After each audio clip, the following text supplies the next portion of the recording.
shifting in their locations and in their seats. Okay, there she is. Hopefully she knows where they are. One of them walked with the other one. Well, he went for a walk in the middle of the service. I don't know where he went.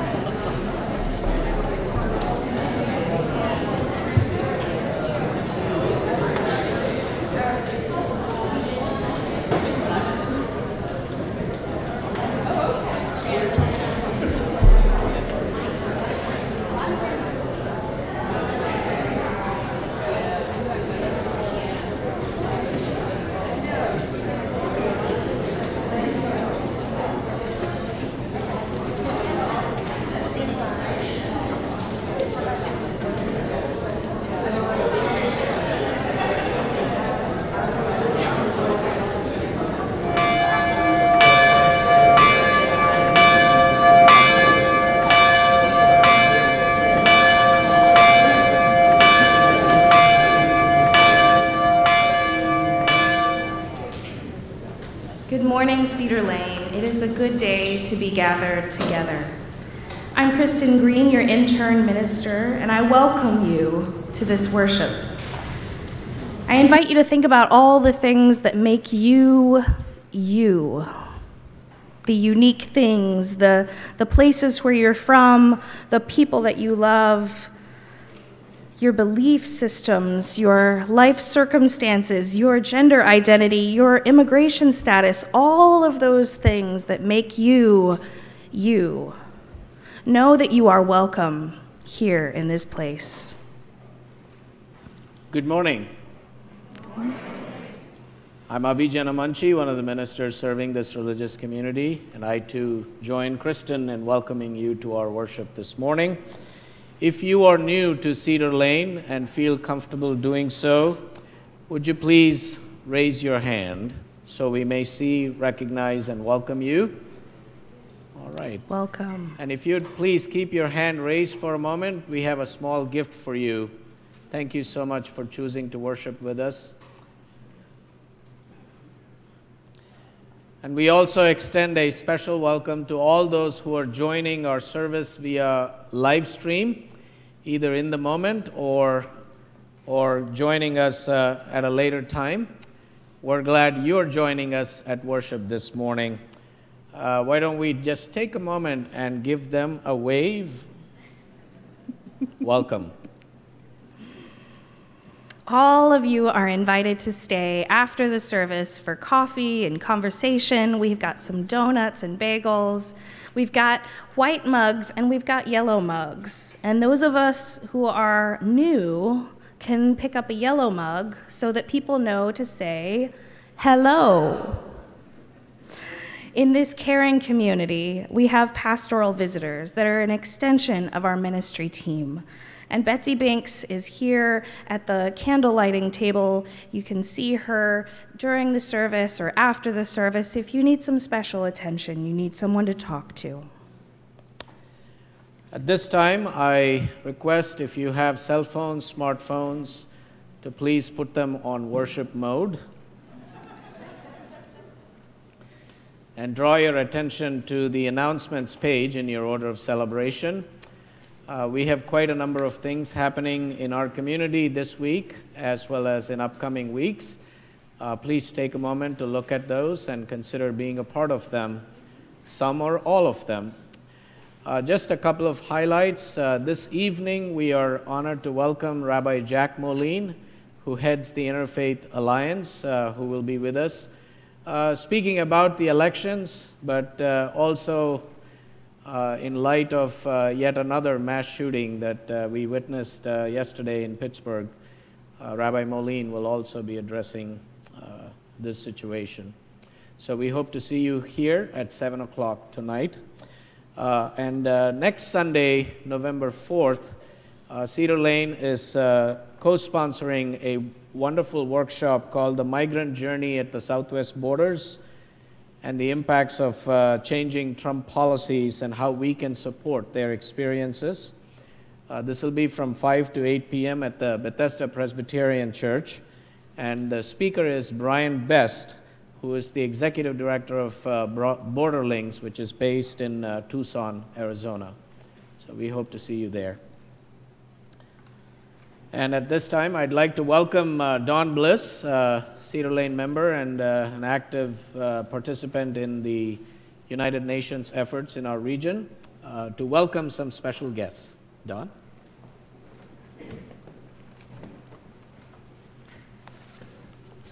Thank you, Abhi, and good morning, everybody. Good morning. Before I introduce our speaker this morning, I'd like to introduce two special guests, Nathaniel Choi Nyok and his wife, Mary.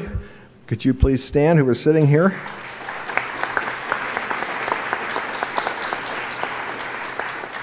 Nathaniel was one of the lost boys of Sudan, and I've just read his amazingly riveting book about his experiences as a refugee. If you want to really understand what it's like to be a refugee, read this book. You'll understand it better, but without experiencing the enormous pain in that process, both as you escape conflict and danger and as you try to resettle in the United States. The book will be available in the lounge after the service, and I hope you'll visit and hear a little bit about this story at that time. Now, in October 1947, the United Nations General Assembly established October 24th as United Nations Day, an international day of observance to fortify a lasting peace. And this was the brainchild of a Unitarian lawyer and spouse of a Unitarian minister, Frank B. Frederick, who served as General Counsel of the United Nations Association and marshaled this through the entire General Assembly of the United Nations.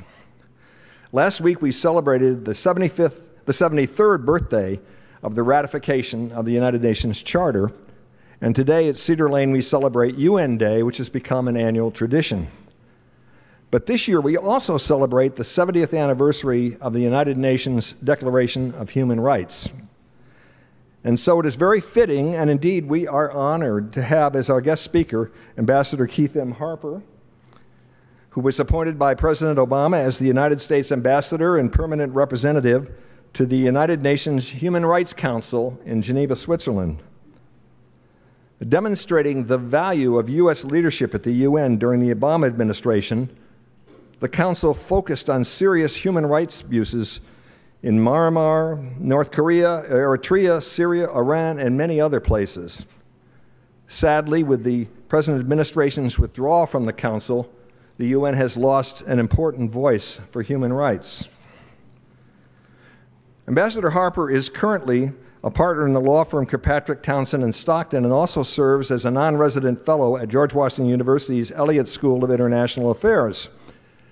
Throughout his legal career, he has represented Native American tribes and individuals. He was appointed by President Obama as commissioner on the President's Commission on White House Fellowships from 2010 to 2014 and served in the Obama presidential campaign and transition. Ambassador Harper is the recipient of numerous awards and recognitions, including the National Congress of American Indians Special Recognition Award in 2017 and the American Bar Association's Human Rights Hero in 2014. And last December, Abhi and I attended the United Nations Association National Capital Area Human Rights Reception, where Ambassador Harper was awarded the Tex Harris Award for contribution to human rights through diplomacy. Information on this year's UNA Human Rights Reception on December 6th will be available after the service in the lounge. Ambassador Harper currently serves on the board of directors of the American Constitution Society. He is chair of the board of Women at the Table and an at-large member of the Democratic National Committee. Ambassador Harper is a citizen of the Cherokee Nation and a graduate of the University of California, Berkeley and New York University School of Law. And he will speak to us today about the future of human rights. Let's give a warm welcome to Ambassador Keith Harper.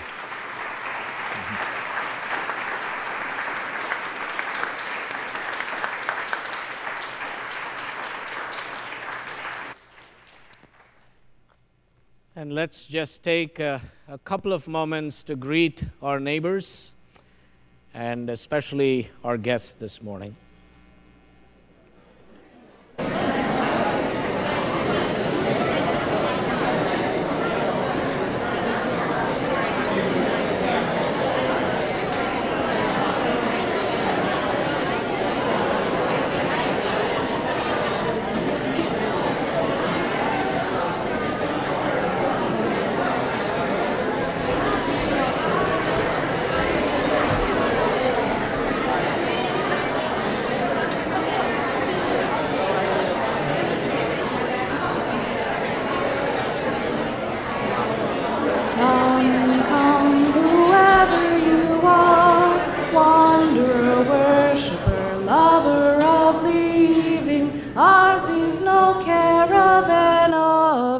despair. Come yet again, come. It's been a very difficult week. It's been a week of hate in our country, starting with the fear and the hate directed towards the 7,000 people who have been making that arduous trek through Mexico, trying to get to safety for themselves and their families, trying to get to our border. And then last Sunday, we learned that the Trump administration was considering a proposal to require that gender identity for all government and legal purposes would be determined by genetic testing, that trans and gender fluid individuals would be, in significant ways, written out of existence. And then Wednesday, a white man with a history of violence shot and killed 2 African Americans, seemingly at random, at a Kroger grocery store in Louisville, Kentucky, following a failed attempt to barge into a black Baptist church, but then didn't shoot a white man because he said whites don't shoot whites. And Friday, an ardent Trump supporter and apparent anti-Semite who looked up to white supremacists was arrested for allegedly sending pipe bombs in the mail to several Democratic leaders and public figures in the media that the president liked to belittle and call his enemies. And Saturday morning, an avowed anti-Semite shouting anti-Semitic slurs opened fire at the Tree of Life Synagogue in Pittsburgh, Pennsylvania, killing 11 people and wounding 6 during Shabbat services. So we come heartbroken and angry and frightened after yet another mass shooting. We once again mourn the lives lost to hatred and anti-Semitism and racism. Our hearts are breaking when we witness what we are seeing in our country, breaking to see leaders encouraging hatred tacitly and sometimes explicitly for political gain. I find myself mourning and grieving and angry, but I am also feeling determined because we have power. We do. And we have the power to do something about it. And we must change. We must change our focus. We must change the national discourse from one of disagreements, dismissals, and disingenuous debate to one of truly listening and seeing one another and deeply loving those we may have once seen as the other. And we must learn to bracket out all of the voices that ask us to focus on anything other than each other. Learn that love is the only thing that can cure this illness that plagues our nation. And we must act. Act now, not after another death, not after another person is killed or injured, not after another family spends a lifetime mourning, not after another survivor struggles for full recovery. We must act now, and we must do it with love. We need to show up in love for our Tree of Life congregation in Pittsburgh and for all of our Jewish neighbors and loved ones. We must show up in love for our transgender, gender non-binary, and gender non-conforming friends and beloveds. We must show up in love for all people of color, especially our black neighbors and our friends and siblings. We must show up in love for our immigrant neighbors and family. We're all humans on a journey. Let us care for one another in our infinite variety. Let us worship in that spirit.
As Don Bliss and Marlene Berg kindle the chalice, please rise in body and/or in spirit to share in unison the chalice lighting words printed in your order of celebration.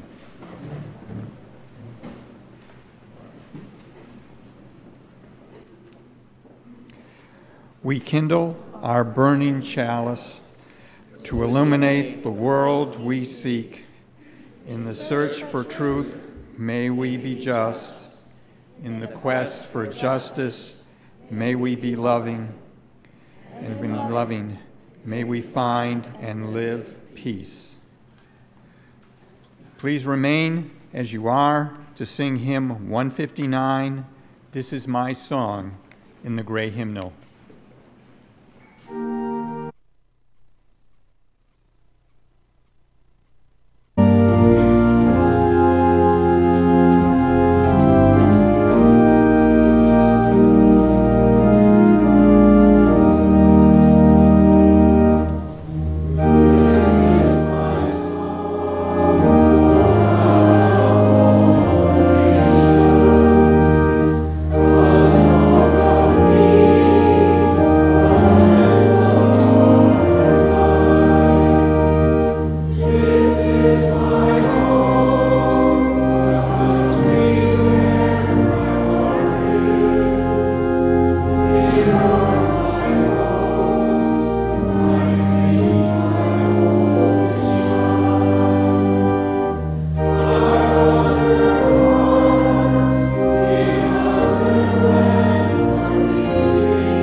Each time we gather for worship, we gather not for our needs alone, but to bear witness to the joys, sorrows, and milestones that unfold in all our lives. and to serve as companions to one another throughout these profound journeys of faith. We gather in this space made holy by our presence to meet the challenges life offers us all. When I hold up my arms, I invite you to say, "We hold you in our hearts." If you are grieving the loss of a loved one, we hold you in our hearts.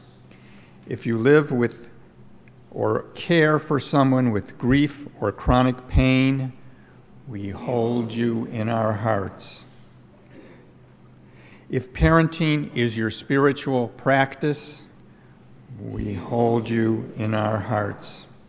If you are struggling with illness, seen and unseen, with mental illness or addictions, we hold you in our hearts. If you have suffered abuse or injustice, we hold you in our hearts.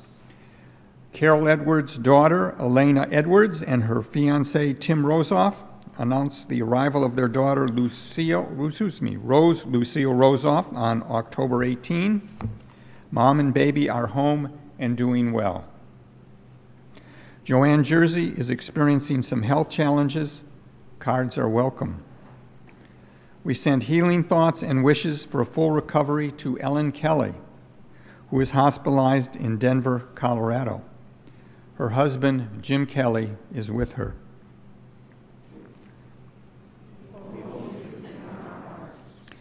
Our caring extends beyond Cedar Lane to others whose lives are lost and whose lives are impacted by violence and calamities in our world.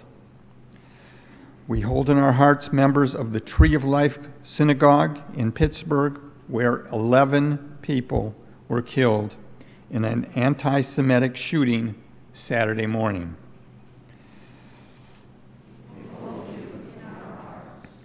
May these friends of ours, our companions in the world, and all that lives unspoken in our hearts be held in the embrace of prayer and by a love that will not let us go.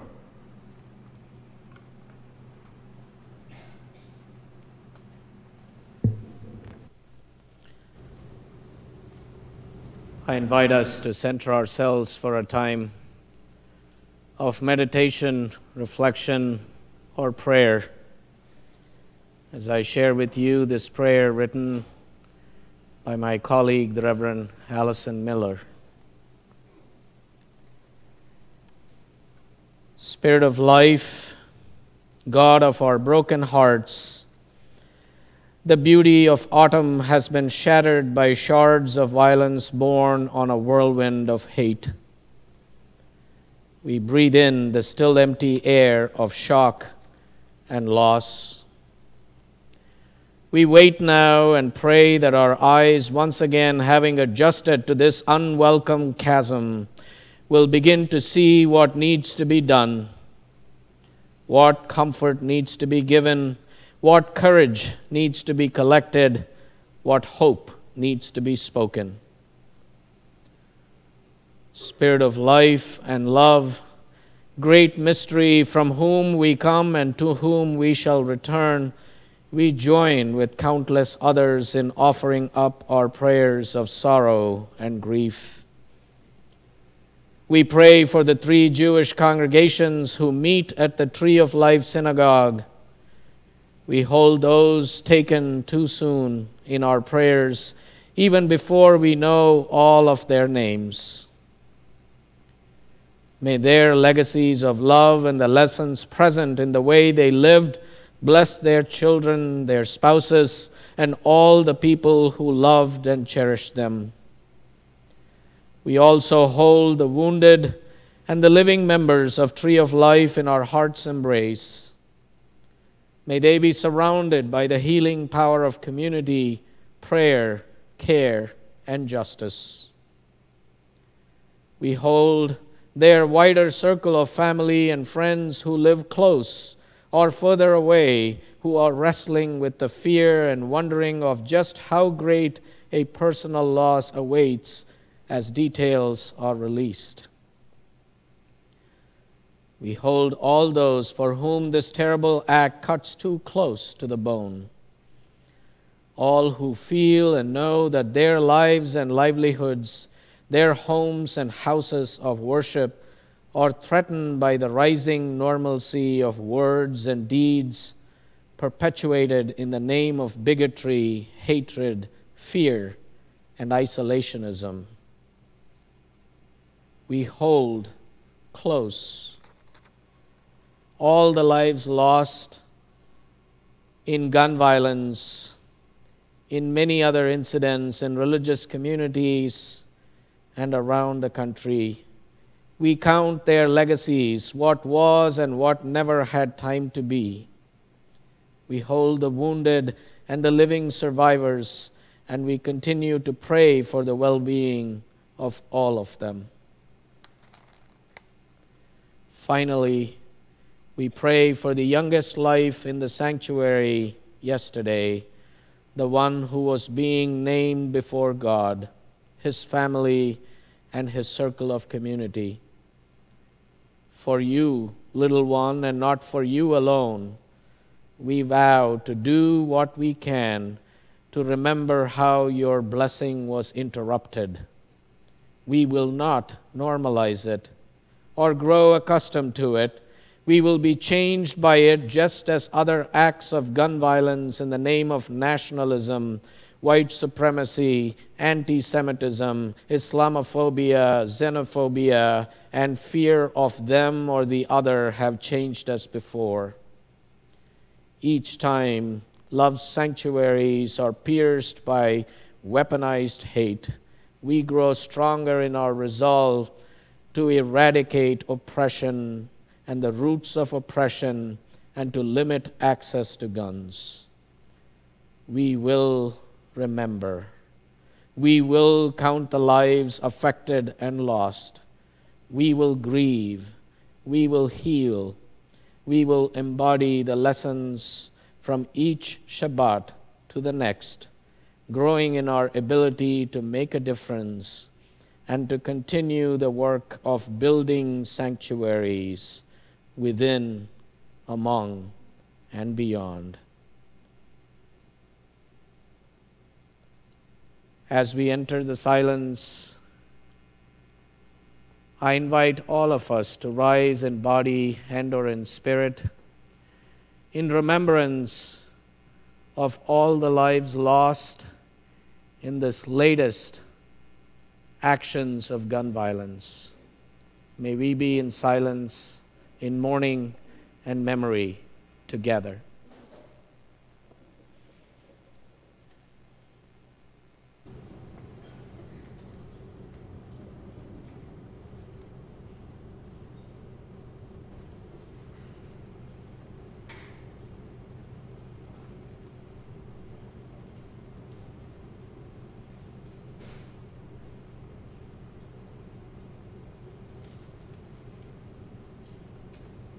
May all be well.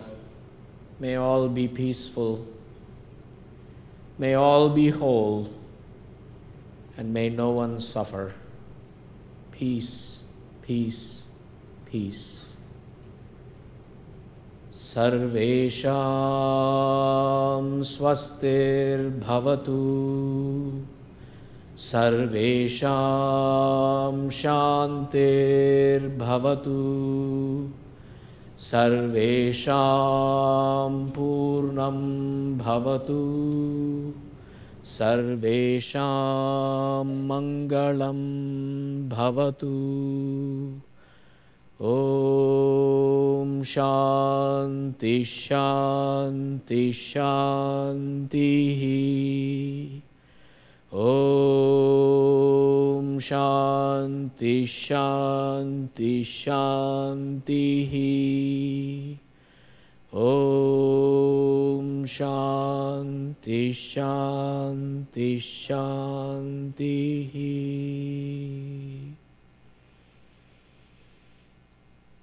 In the name of the love that will not let us go, let us down, or let us off the hook, may we say Shalom, Salam, Om Shanti, Amen. Blessed be. So may it be.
As we mark United Nations Sunday today, we wanted to share with you a few excerpts from a speech that Eleanor Roosevelt delivered in Paris in 1948 as a prelude to the discussion that the United Nations was having about the Universal Declaration of Human Rights. Her speech, delivered 70 years ago, still resonates and seems even more timely today.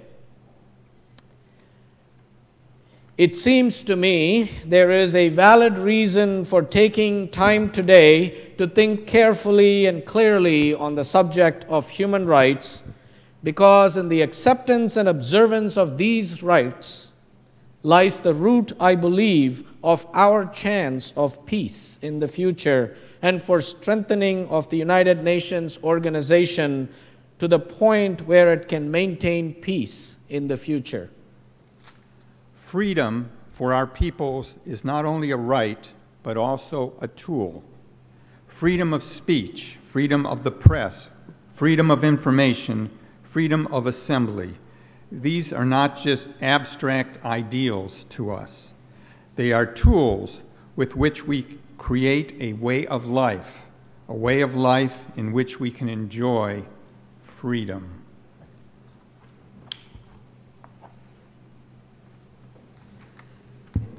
It is my belief that the struggle for democracy and freedom is a critical struggle, for their preservation is essential to the great objective of the United Nations to maintain international peace and security.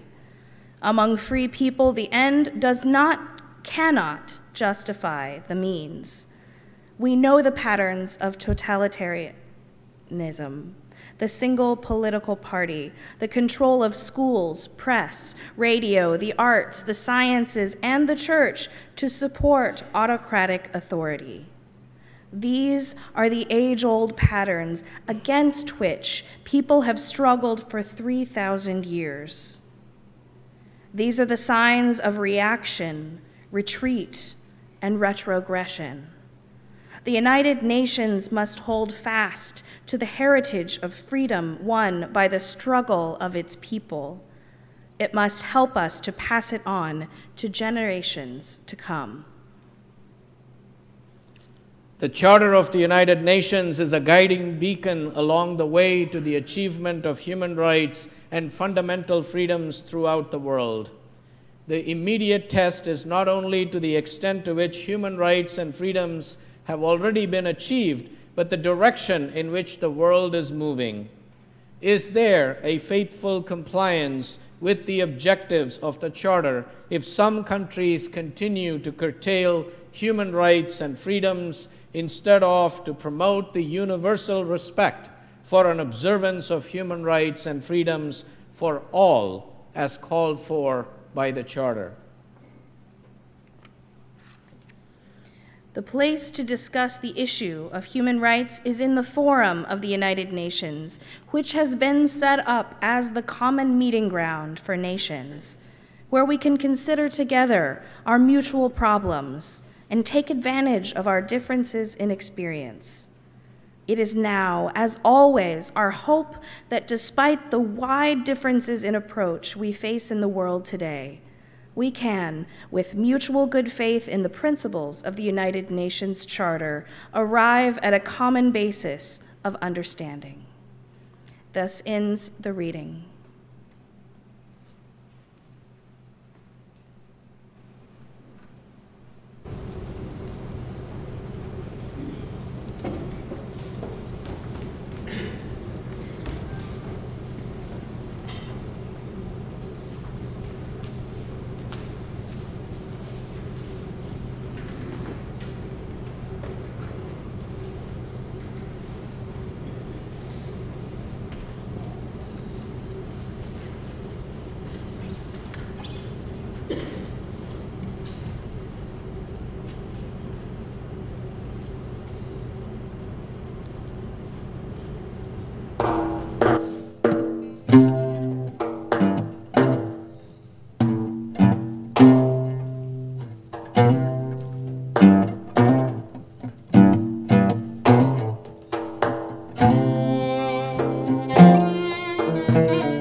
Good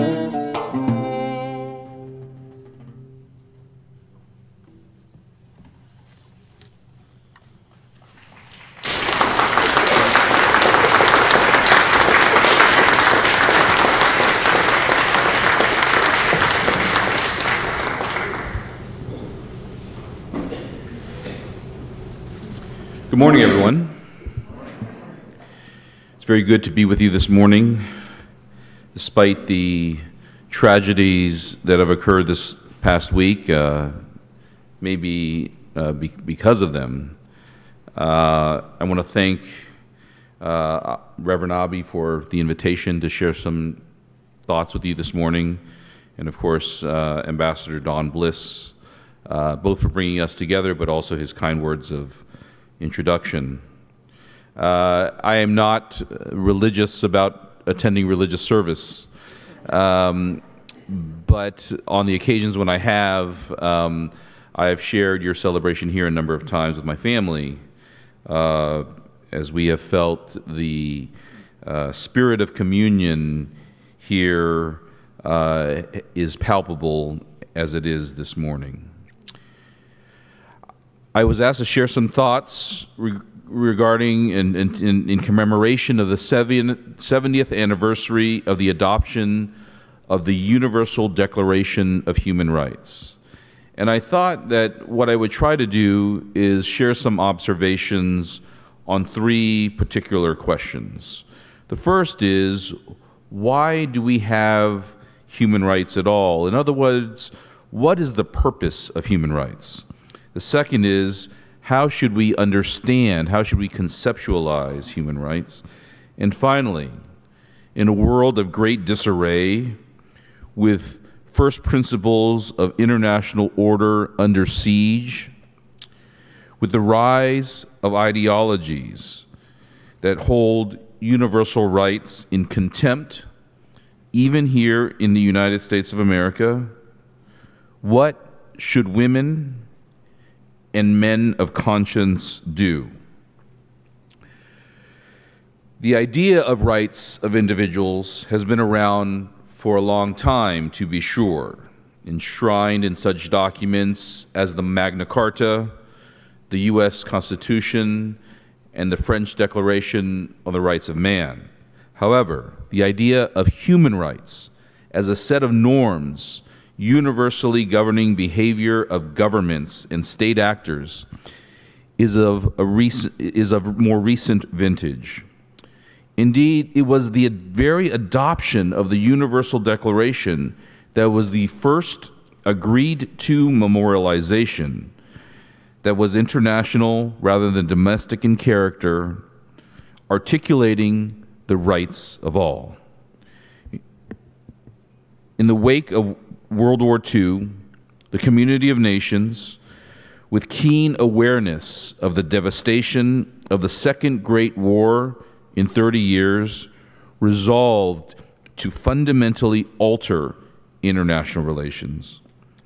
The true horror of the Holocaust recently revealed, the death and destruction global wars fully understood,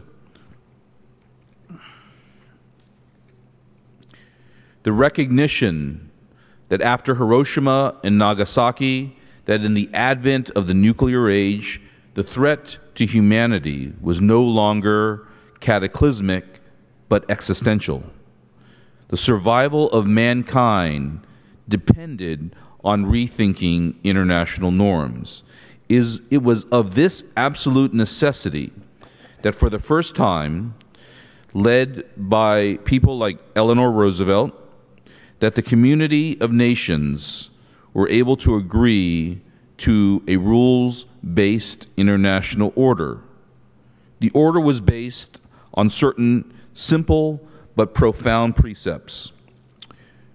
1, respect the territorial integrity of states, the self-determination of all peoples, use of force authorized only under limited circumstances, and respect for the dignity of all individuals as an international rule. In other words, human rights. From these understandings emerged the need for an institutional embodiment of this international order, the United Nations. The UN, an organ conceived by necessity, imperfect but essential. And the UN, in turn, from inception, was to be built on three pillars: peace and security, economic development, and human rights. Human rights so conceived are the obligations states owe to individuals to ensure equal dignity for all humanity. Human rights are limits on governmental power. It recognizes that to aid peace, security, stability, and prosperity, governments must respect their people. The first lines of the UN of the Universal Declaration, its preamble, makes this point with clarity. It states that, quote, inherent dignity and of the equal and inalienable rights of all members of the human family is the foundation of freedom, justice, peace in the world. So when we think about the purpose of human rights, we should remind ourselves that it is both the right thing to do and the smart thing to do. The right thing because it is simply moral to, in the words of the Declaration, ensure protection of all the rights of freedoms set forth in this Declaration without distinction of any kind, such as race, color, sex, language, religion, political or other opinion, national or social origin, property, birth, or other status. Human decency simply requires no less. As the Declaration says, quote, disregard and contempt for human rights has resulted in barbarous acts which have outraged the conscience of mankind.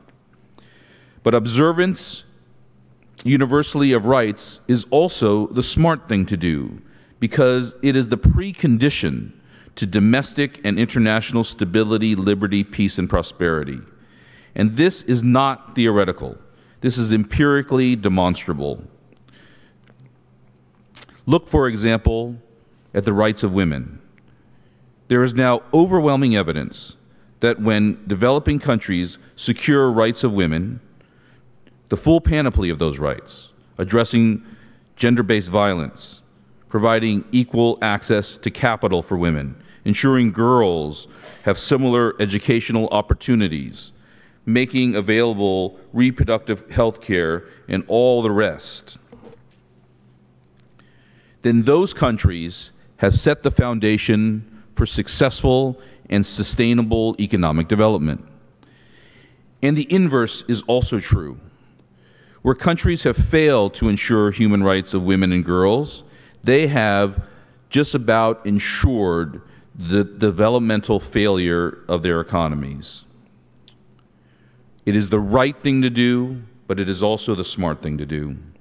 So the Universal Declaration is a set of rules, universal norms about how governments treat individuals, but human rights, though ideal in concept, are imperfect in practice, because their implementation, their promotion, their protection are by people, imperfect people. Often I've observed the focus on the places of where we have been imperfect moral beings, imperfectly protecting rights. Right now, today, we see in places like Syria or South Sudan or a genocide in Myanmar, in Burundi, in the Democratic Republic of the Congo, in too many places, in North Korea, ongoing human rights violations. And we want to ask, why isn't the UN system doing more? And those are important questions to ask, because we have to be in a constant attempt to improve, to perfect our methodologies for promoting human rights. But we also cannot lose sight of all the positives that a rights-based international culture as key component of the international rules-based order has brought to our modern world. Through respect for these norms, literally billions of people have been yanked out of abject poverty. Entire continents that saw literally centuries of near continuous warfare with states competing for territory and treasure have now grown peaceful. The security of women's rights, despite its continuing challenges, has never been greater. We have never had a period of human history where respecting the dignity of LGBTI persons has been more widespread. Discrimination based on race still occurs far too frequently. But Jim Crow, apartheid have been eradicated, and colonialism largely a thing of the past. These are the benefits of an international rules-based order, the cornerstone of which is human rights as memorialized in the Universal Declaration. To me, one of the most important aspects of the Universal Declaration is its commitment, echoing FDR, that humans are, among other things, have an entitlement to 4 freedoms: the freedom of speech and expression, the freedom to worship God in his or her own way, the freedom from want and freedom from fear. It's as relevant today as it is 70 years ago. Today, I fear too many here and abroad have lost sight of the criticality to preserve and live up to the principles of the Declaration. The voices of division and racial intolerance, antithetical to the precepts of the Declaration, grow ever louder. Leaders, heads of states from the nations that have promoted international order and human rights traditionally too often undermine such rights and scapegoat the most vulnerable and disenfranchised among us. We see the rise of autocrats. We see leaders preaching the merits of utilizing mass extrajudicial killings as a mean for controlling drugs. We see kidnapping and torturing and murdering of those who disagree with one government or another, clamping down on freedom of expression, association, and assembly. The voices of cynical nationalism grow ever louder to more receptive audiences. We see the rise of quote-unquote illiberal democracies, an oxymoron to be sure, but nevertheless that rise is undeniable. Why is this happening? Because promoting human rights, as conceived 70 years ago, is not in and of itself, I'm afraid, sufficient. It is a necessary precondition to security and prosperity, but it is not a sufficient precondition in today's world. That is because, in my judgment, certainly here in America and too many other places, we have simply not paid enough attention to the growing divide between the rich and the poor. Here and elsewhere, we have winners and too many losers in a global information age economy. And this causes a disillusionment, a disenfranchisement, a disempowerment. And it makes the affected susceptible to the appeal of the demagogue.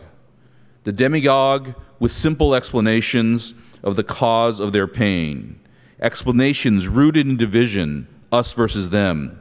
Never mind that economic dislocation in the Rust Belt is not all that different from economic stagnation in barrios and inner cities and on Indian reservations. During my tenure at the State Department, I traveled to some 35 countries. One was Namibia. And I gave a talk there on human rights, focusing on freedom of expression and freedom of religion. And I will not ever forget a young woman coming up to me afterwards or during our question and answer session and saying words to the effect of, "Mr. Ambassador, thank you for your talk, but I don't really understand how it applies here. See, I can't eat freedom of religion. I can't house my kids with freedom of speech." And I thought about that on the plane ride back to Geneva afterwards. The simple message was so utterly profound. Isn't it part of the reason why we have a world in disarray? We must continue to promote these universal norms, but that is not enough. We must also address the wicked reality of growing income inequality. It is the issue of our day, and our failure to address that breeds the body politic that we have here and elsewhere. Our body politic in this country and too many countries is ill. The appeal of the autocrat who will solve the problems and bring the nation back to greatness of some fictitious prior era all has become appealing to far too many. But I firmly believe in the decency of man and the decency of the American people. And I firmly believe that despite the current retreat from universal norms, we will realize the central importance of these principles. We will address this growing inequality when men and women of conscience come together to do so. It will take sacrifices, but we are prepared for those sacrifices, and we will rededicate ourselves to the cause of what is right to do. And today it will take each and every one of us to be a force of unity in this country and throughout the globe. We must stand ready to defend principles that promote human dignity. We still live in a world where when we can realize the words of the first article of the Universal Declaration of Human Rights. Quote, "All human beings are born free and equal in dignity and rights. They are endowed with reason and conscience and should act towards one another in a spirit of brotherhood." I had a different closing that I had written up that I did not bring here today because the terrible tragedies of this last week have been weighing on me, as I know they've been weighing on many people, including the murder of many of our Jewish brothers and sisters yesterday in a synagogue in Pennsylvania.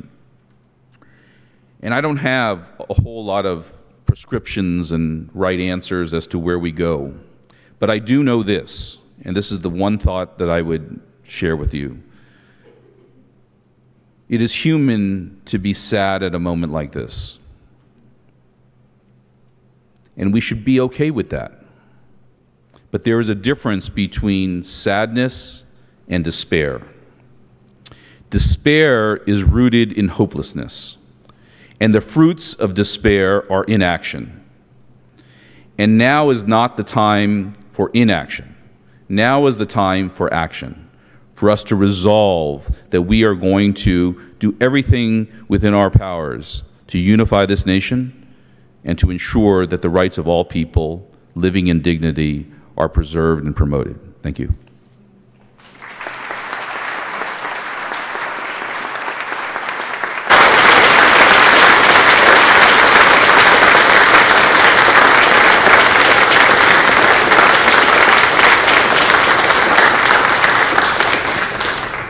Thank you.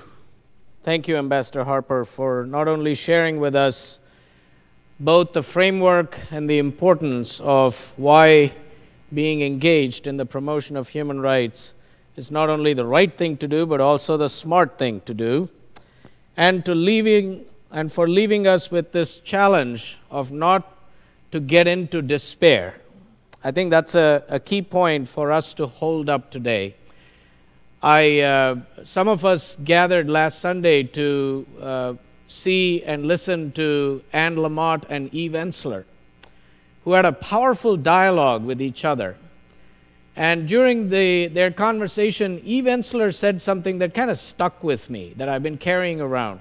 She said, despair and hopelessness are the privilege of the privileged,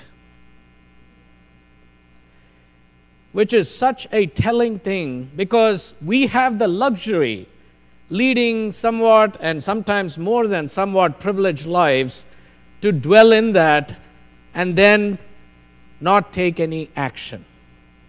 And I think the times we live in call us to get through that inertia, that stasis, and really be engaged in the work.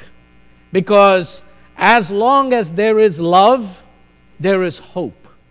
And when our heart breaks, it has more room for love. So thank you for bringing that message to us. And now we come together to reflect on our principles that guide us, including the inherent worth and dignity of every person, as we give and receive an offering that sustains the mission and ministry of Cedar Lane, as well as the important work of the Unitarian Universalist United Nations office that seeks to embody the principles of Unitarian Universalism. Our offering will now be given and gratefully received.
For the gifts which we are and the gifts which we share to make this a beloved community, may we be truly grateful. May we share our gifts to create more justice, more peace, and more love in the world. Please rise in body or in spirit to sing hymn number 108, My Life Flows On in Endless Song, in your great hymnal.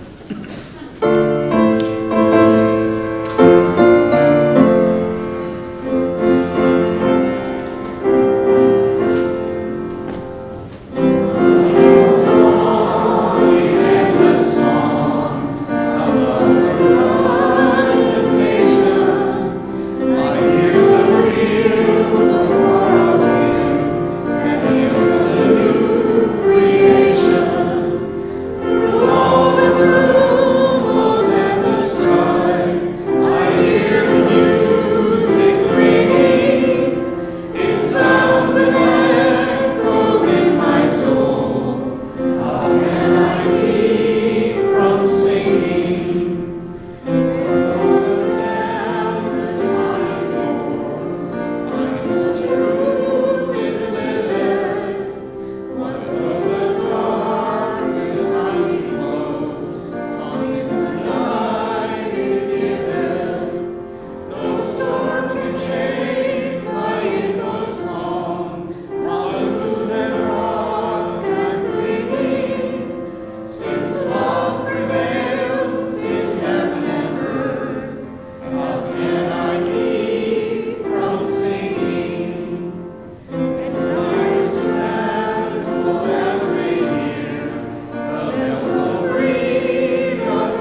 Please remain as you are, and as you feel moved, join hearts and hands to form a circle of community, reaching across aisles and bumping elbows if you wish.